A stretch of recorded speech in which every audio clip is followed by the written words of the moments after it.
What is democracy to us? I must admit that the political dynamics of the United States are fast approaching a crescendo. The impeachment inquiry of Congress aimed at President Donald Trump is hugging the international news scene, and I cannot help but watch from afar. The present controversy is both none of our business and clearly our business as well. When the world's superpower is caught in its own low-intensity conflict that seems to be at a critical stage, the rest of the world feels the tremors, too. If we are observant enough, we are being treated to a live political and historical lesson, complete with the drama of personalities that rule the world. Everyone can be a student watching the giants play and learn from their performance. It used to be that secrecy was a major ingredient in the art of war, and should still be, but with the whole world as audience, secrecy is, at best, transient. Technology bravely favors transparency, although the arrogant powerful struggle to define what is now a reality. The internet has wired the entire world, and the few stragglers in isolation hardly matter. Everest has become like a tourist climbing experience, and the world monitors how ice chunks melt in the Artics. Secrecy is no more as a standard military or political maneuver. Its rarity more truly makes it a most valuable and difficult art. And, because technology is ultra snoopy and fast, what used to be the content of astute historians is now live news.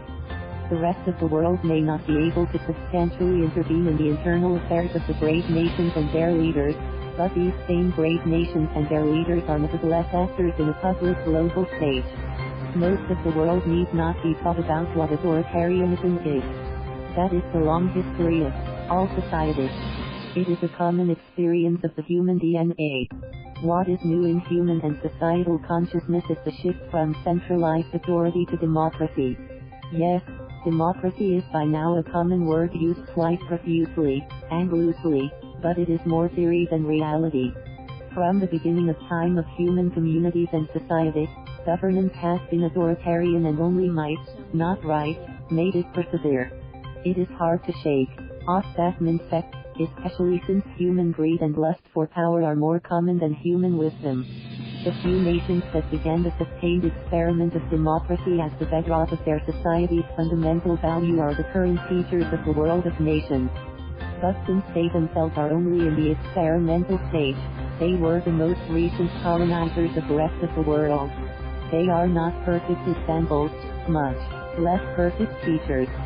Yes, the subject matter they teach has a powerful appeal to all societies. Indeed, freedom is its own appeal. The human spirit simply seeks it at a certain point. The most wonderful thoughts are driven by ritual phrases like all men are created equal, liberty, equality, fraternity, and of the people, by the people, for the people. These thoughts are so powerfully attractive that even despots use them to attract and build their army of supporters. Authoritarians do not go around telling their audiences that they want to rule absolutely and everyone must follow, like it or not. One does not sell dictatorships up front. Would-be dictators sell the story that they and they alone can protect the people against the threats against them, that they alone care enough to fight and die to defend the aggrieved and deliver them from their urgent worry, and that they have the determination to lead the people to the promised land against whoever or whatever. You do not sell authoritarianism by explaining what it is. You cover it with a more acceptable thought, or you just take power by superior force. Unfortunately for Donald Trump, he cannot just become authoritarian like the other authoritarian leaders he has publicly admired, like Putin of Russia, Jinping of China, or Jong-un of North Korea. He cannot even use superior force because the military or police forces of the United States will most probably not follow him. He has to use other mechanics of control as established in the government of his nation, which means Congress and the judiciary. And even then, he cannot expect these other branches of government to be totally subservient as their equivalents in Russia, China, and North Korea. It does not mean that Trump does not have the interests of the United States in mind.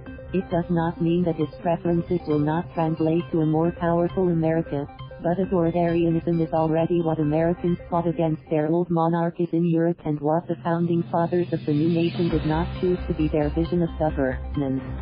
For over 200 years, the United States has struggled to establish, maintain and enhance their democratic institutions.